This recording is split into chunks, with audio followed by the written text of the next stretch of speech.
آپ کے علم میں ہوگا کہ اس وقت دنیا کی کل آبادی سمجھی جاتی ہے 6 ارب یعنی 600 کروڑ. اس میں کم سے کم 120 کروڑ مسلمان ہیں امت مسلمہ. گویا کہ ہر 5واں انسان جو ہے دنیا میں وہ حضور صلی اللہ علیہ وسلم کا کلمہ پڑھتا ہے. اتنی بڑی تعداد. اس کے ساتھ ہی کتنا بڑا علاقہ جو ہے اس زمین کا وہ اللہ تعالیٰ نے اس امت کے قدموں تلے رکھا ہے. اگر آپ نے نقشہ دیکھا ہو دنیا کا تو آپ کو معلوم ہونا چاہیے کہ شمال میں جو بہت بڑا یہ نظر آتا ہے سائبیریا اور روس کا علاقہ، یہ سب غیر آباد ہے. اس طرح شمالی امریکہ میں بھی کینیڈا سے اوپر بڑے بڑے آپ کو بر اعظم سے نظر آئیں گے، یہ سب غیر آباد ہیں. جو آباد علاقہ ہے دنیا کا اور جو زرخیز علاقہ ہے دنیا کا، اس کا کتنا بڑا حصہ ہے کہ جو امت محمد صلی اللہ علیہ وسلم کے قدموں تلے. انڈونیشیا ملائیشیا سے چلے آئیے، اس کے بعد مسلسل چاہے کہیں مسلمان اقلیت میں تھوڑے بہت ہیں، لیکن پھر بنگلہ دیش آتا ہے، بڑی عظیم اکثریت کا ملک ہے. پھر بھارت میں اگرچہ اقلیت میں ہے لیکن 20 کروڑ مسلمان بھارت میں اس وقت ہے. پھر جو پاکستان سے شروع ہوا سلسلہ، افغانستان، ایران، چلتے جائیے ادھر ترکستان، چینی ترکستان، روسی ترکستان، پھر آگے چلیے عالم عرب، افریقہ کا پورا شمالی علاقہ، افریقہ کا تقریباً سارا وسطی علاقہ. یہ سب کیا ہے؟ کتنا بڑا رقبہ ہے. اور ہر طرح کی نعمت اللہ نے دی ہے. اس میں نباتات بھی ہیں، اس میں معدنیات بھی ہیں، اور سب سے بڑھ کر آج کی دنیا میں جو اہم ترین شے ہے کہ پیٹرول جو ہے، تیل جو ہے، اس کے سب سے بڑے ذخائر وہ ہیں کہ جو مسلمانوں کے قدمے تلے. اتنی تعداد میں ہونے کے باوجود، اتنے وسائل کے پر بظاہر قابض ہونے کے باوجود، سوال یہ ہے کہ کیا آج دنیا میں امت مسلمہ کو عزت حاصل ہے یا یہ ذلیل ہے؟ اسے غلبہ حاصل ہے یا مغلوب ہے؟ اسے کوئی دنیا میں وقار حاصل ہے یا یہ بالکل بے وقار ہو کر رہ گئی؟ یہ بات ہے جو ہمارے سمجھنے کی ہے. آج کیوں ذلیل کہ کل تک نہ تھی پسند گستاخی فرشتہ ہماری جناب میں. اس وقت صورت یہ ہو چکی ہے، آپ کو معلوم ہے کہ ہر جگہ پر پسماندگی کا نشان مسلمان ہیں. ہمارے سارے وسائل پر دوسروں کا قبضہ ہے. ایک ہی شے رہ گئی تھی، تیل، خلیج کا تیل، اس پر بھی آ کر امریکہ کی فوجیں ان کے سر پر بیٹھ گئی ہیں. سارا کا سارا تیل اب ان کے قبضے میں ہے. ادھر خلیج کے دہانے کے دونوں طرف وہ اپنے مورچے بنا رہے ہیں تاکہ یہاں کسی کا داخلہ نہ ہو سکے. بڑے بڑے جتنے لوگ ہمارے ہیں ان سب کی دولت ان کے پاس ہے. کہنے کو تو سلطان آف برونائی دنیا کا امیر ترین آدمی ہے، لیکن دولت ہے کہاں اس کی؟ انویسٹڈ تو وہی ہے، اسی کے بینکوں میں ہے، انہی کی کمپنیوں میں ہے. کسی کے پاس کچھ نہیں ہے. سعودی عرب کے کوئی ڈالرز ہیں تو کہاں ہیں؟ جیسے شہنشاہ ایران کا جو اثاثہ تھا، سرمایہ تھا، جو سارا کا سارا انہوں نے جو ہے وہ فریز کر لیا. تو یہ دولت تو ساری وہی ہے. کہنے کو ہے کہ آپ کے اکاؤنٹ میں اتنا روپیہ ہے، لیکن سوال یہ کہ وہ اکاؤنٹ فی الواقع کس کے قبضے میں ہے؟ پھر آپ کو معلوم ہے کس طریقے سے مسلمانوں کے ساتھ سلوک ہو رہا ہے. ہر جگہ پر جہاں چاہیں، جس طرح چاہیں انہیں ستا لیں. اور ان میں بھی سب سے بڑھ کر جو بات میں آپ سے کہوں گا، آج دنیا میں جتنے بڑے پیمانے پر محمد عربی صلی اللہ علیہ وسلم کی توہین و تذلیل ہوئی ہے، پوری انسانی تاریخ میں نہیں ہوئی. رشدی نے کتاب لکھی، بدترین حملے کیے. کیا رنگیلا رسول کتاب تھی جو لکھی تھی کسی ہندو نے، جس کو کہ ایک مسلمان نے پھر خنجر گھونپ کر اور ہلاک کر دیا تھا. وہ تو کچھ بھی نہیں تھی. اس کتاب کو رنگیلا رسول کو 100 سے ضرب دیجئے تو یہ کتاب بنتی ہے، سیٹنک ورسز. اور وہ ملینز نہیں بلینز کی تعداد میں شائع ہوئی. اس کے خلاف احتجاج اگر کسی نے کیا ہے تو ان کے اوپر جوتے پڑے ہیں، ان پر ڈنڈے پڑے ہیں. پوری مغربی دنیا اس کے پیچھے آ گئی ہے، سپورٹ کیا ہے. لے دے کے ایک ملک نکلا ایران، اس نے کم سے کم یہ کہ اس کے قتل کا فتویٰ تو دیا، لیکن کیا کرے، قتل کرنے کی تو نوبت نہیں آئی. پورا عالم عیسائیت اس کی پشت پناہ ہے، اس کی مدد کر رہا ہے. یہ اتنی بڑی توہین محمد رسول اللہ صلی اللہ علیہ وسلم کی اور آپ کی ازواج مطہرات کی اور یہ بظاہر ایک ایسے شخص کے ہاتھوں جس کا نام مسلمانوں کا سا ہے، اس کا اتنا بڑے پیمانے پر ہونا، اور پھر یہ کہ مسلمان 120 کروڑ ہونے کے باوجود کچھ نہیں کر سکتے۔ میں وہ چیزیں نہیں گنوانا چاہتا کہ 15 لاکھ جو ہیں وہ ہمارے افغان بھائی جو ہیں انہوں نے جانیں دیں، فائدہ کس کو پہنچا؟ تاحال امریکہ کو، کہ اس کی جو مد مقابل قوت تھی USSR وہ ختم ہو گئی۔ اسی طریقے سے جو کچھ کشمیر میں ہو رہا ہے، ہماری بے حمیتی بے غیرتی کا عالم یہ ہے، ہم کچھ اندر خانے تھوڑی بہت کو مدد کر کے سمجھتے ہیں کہ ہم نے فرض ادا کر دیا، جبکہ فرض تو یہ ہونا چاہیے تھا کہ ہم براہ راست اعلان کرتے اور انڈیا کو الٹیمیٹم دیتے کہ سٹاپ دس بزنس، یا یہ کہ پھر ہم سے جنگ ہے۔ جنگ کا نتیجہ تو پھر اللہ جس کو چاہے دے گا، اگر انسان اللہ تعالیٰ پر اعتماد رکھتا ہو، توکل رکھتا ہو، اپنے موقف کی حقانیت پر بھی اسے یقین ہو، تو کم من فیۃ قلیلۃ غلبت فیۃ کثیرۃ، تاریخ میں ہمیشہ ہوتا آیا ہے کہ چھوٹی قوتیں جو ہیں ان کو غلبہ اللہ نے عطا کیا ہے بڑی قوتوں پر، لیکن بے غیرتی کا عالم یہ ہے، بے حمیتی کا عالم یہ ہے، زبانی کلامی ہم سے بڑا ہمدرد کوئی نہیں مسلمانان کشمیر کا، جس لیڈر کو دیکھو بڑھ چڑھ کر بیان دے گا، لیکن عملاً ہم کیا کر رہے ہیں؟ یہ ساری صورتحال جو میں نے آپ کو بتائی ہے، ویسے تو اب یہ کہ اگر اس میں ایک خاکہ سا میں نے آپ کے سامنے رکھا ہے، اس میں رنگ بھروں تو ظاہر ہے کہ یہ پورا گھنٹہ اسی میں لگ جائے گا، لیکن جو اس کا اصل لب لباب ہے وہ یہ ہے کہ ہم اپنی جگہ بڑے خوش ہیں کہ ہم امت مرحوم ہیں، ہم تو امت محمد ہیں صلی اللہ علیہ وسلم، ہم تو اللہ کے پیارے ہیں، ہم اللہ کے لاڈلے ہیں، ہمیں اللہ کی شفاعت، ہمیں اللہ کے رسول کی شفاعت بھی ملے گی، جنت تو گویا کہ ہمارا پیدائشی مقام ہے۔ یہ سارے جو بھی ہمارے ذہنوں کے اندر ہیں خیالات، اور یہ جو ہمارے من گھڑت عقائد ہیں، آپ سوچئے کہ جب ہم جو آبجیکٹیو کنڈیشنز ہیں، گیون کنڈیشنز ہیں، جو سامنے کے حالات ہیں، ان سے جب تقابل کرتے تو معاملہ بہت مختلف ہے۔ یہ کیوں ہے؟ اصل میں سوال جب تک آپ اپنے سامنے نہیں رکھیں گے، اس کا جواب جو ہے اب اس پر غور کیجئے، کیوں ہے؟ کیا اللہ تعالیٰ کو محمد الرسول اللہ کی عزت و حرمت پیاری نہیں ہے؟ کیا محمد الرسول اللہ اللہ کے پیارے نہیں ہیں؟ حبیب رب العالمین نہیں ہے؟ کیا اللہ تعالیٰ کو کفار سے زیادہ محبت ہے؟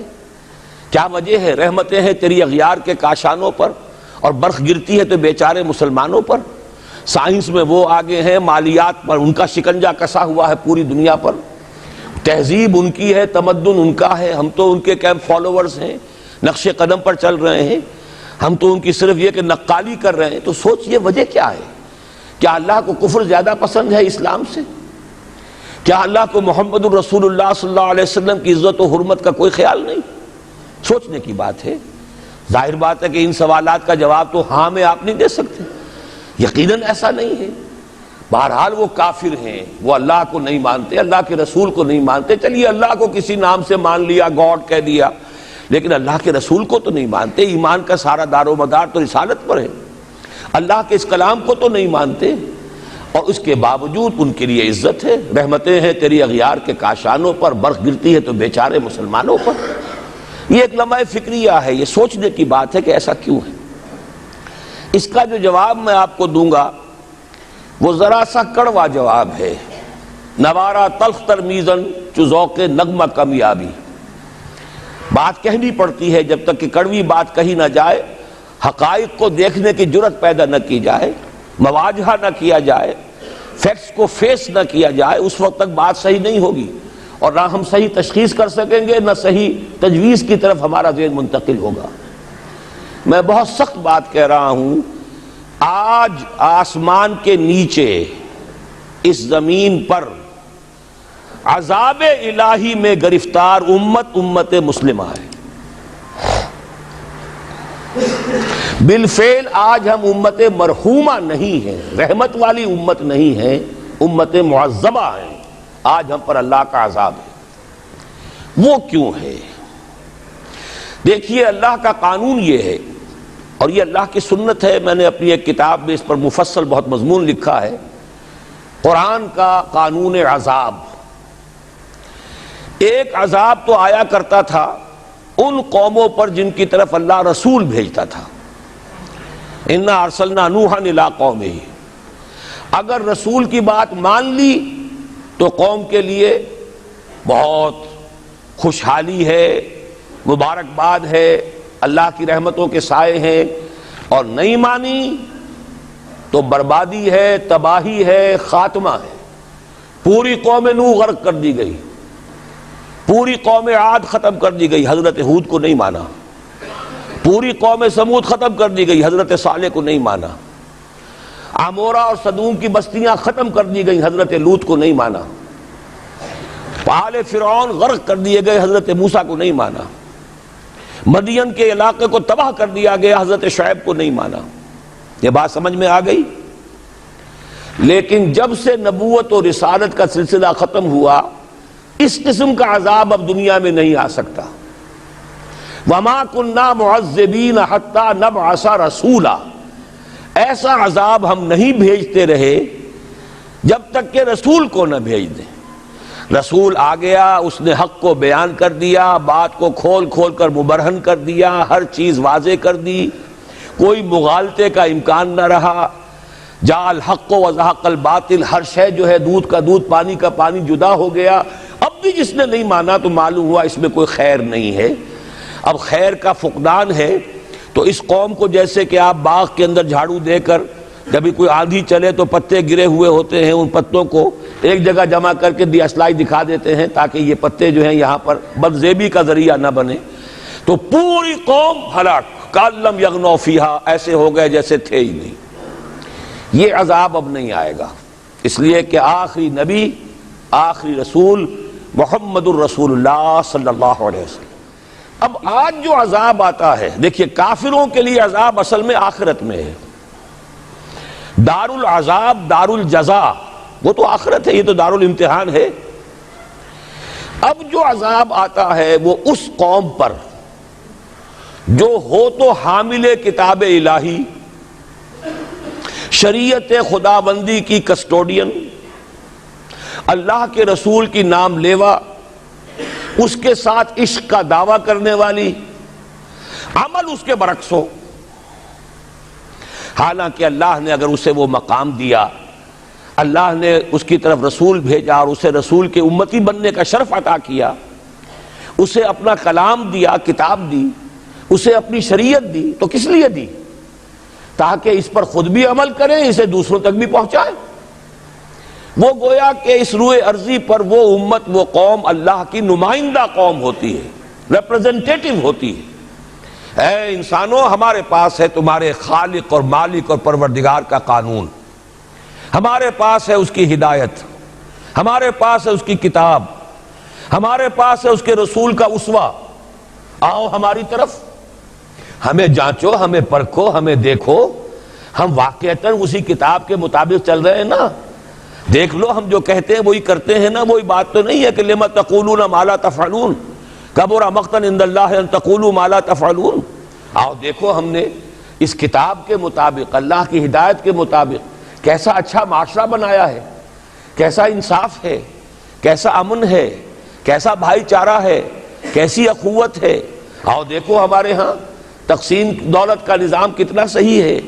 ایسا نہیں ہے کہ کوئی جو ہے اسے دولت کی بدہضمی ہو رہی ہو اور کوئی وہ ہے کہ جو بھوکا مر رہا ہو، ایسا نہیں ہے۔ دیکھو ہمارے ہاں انسانی شرافت، انسانی عزت، انسانی پریسٹیج اور انسانی حقوق بہتر سے بہتر شکل میں موجود ہیں، حریت ہے، آزادی اظہار رائے ہے، سب کچھ ہے۔ یہ کام اگر وہ امت کرے تو اس سے زیادہ خوش نصیب کوئی نہیں۔ پھر دنیا میں اس کو غلبہ ہوگا، دنیا کی خلافت اس کو دی جائے گی، دنیا کی امامت اس کو دی جائے گی، دنیا کی قیادت اس کو دی جائے گی۔ جیسے کبھی اقبال نے کہا تھا کہ سبق پھر پڑھ شجاعت کا، عدالت کا، صداقت کا، لیا جائے گا تجھ سے کام دنیا کی امامت کا۔ لیکن پھر وہی سبق پڑھنا پڑے گا جو صحابہ کرام نے پڑھا تھا۔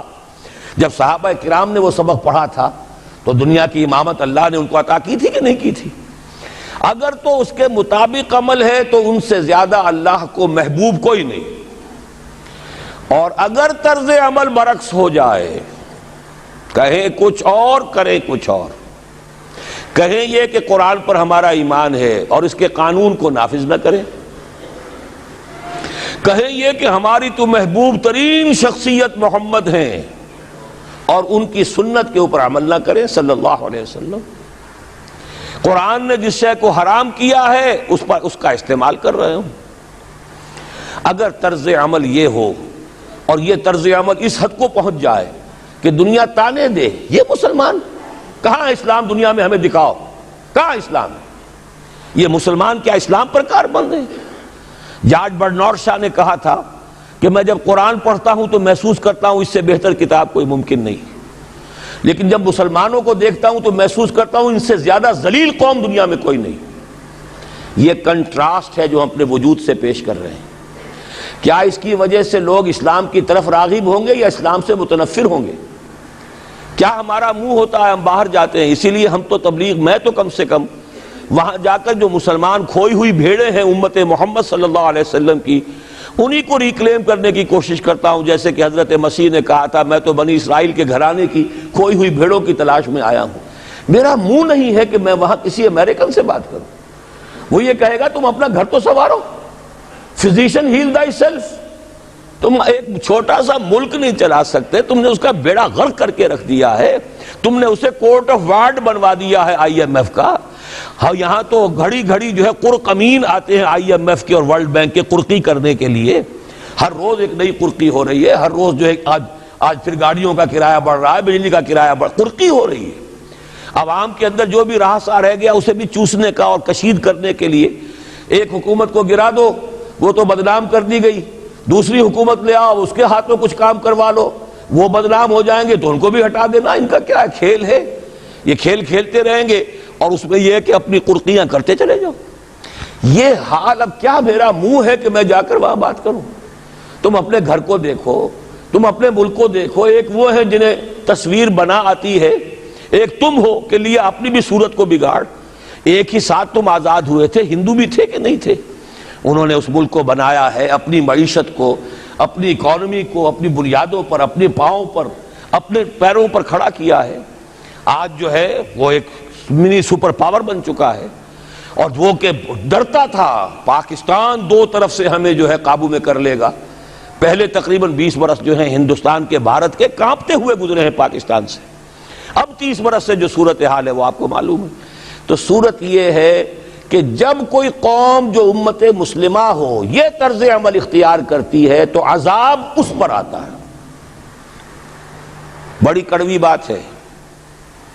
آج عذاب کفار پر نہیں آ رہا, وہ تو اللہ تعالیٰ ان سے آخرت میں نبٹ لے گا, اور آخرت تو ہے ہمیشہ کی, بڑا سو عذاب تو وہی کا ہے. وَلَعَذَابُ الْآخِرَةِ أَكْبَرُ لَوْ كَانُوا يَعْلَمُونَ. دنیا میں کفار پر عذاب آتا تھا جب کوئی رسول بھیج دیا جائے, اب رسول آئے گا نہیں, لیکن اب دنیا میں جو عذاب آتا ہے وہ مسلمان امت پر آتا ہے.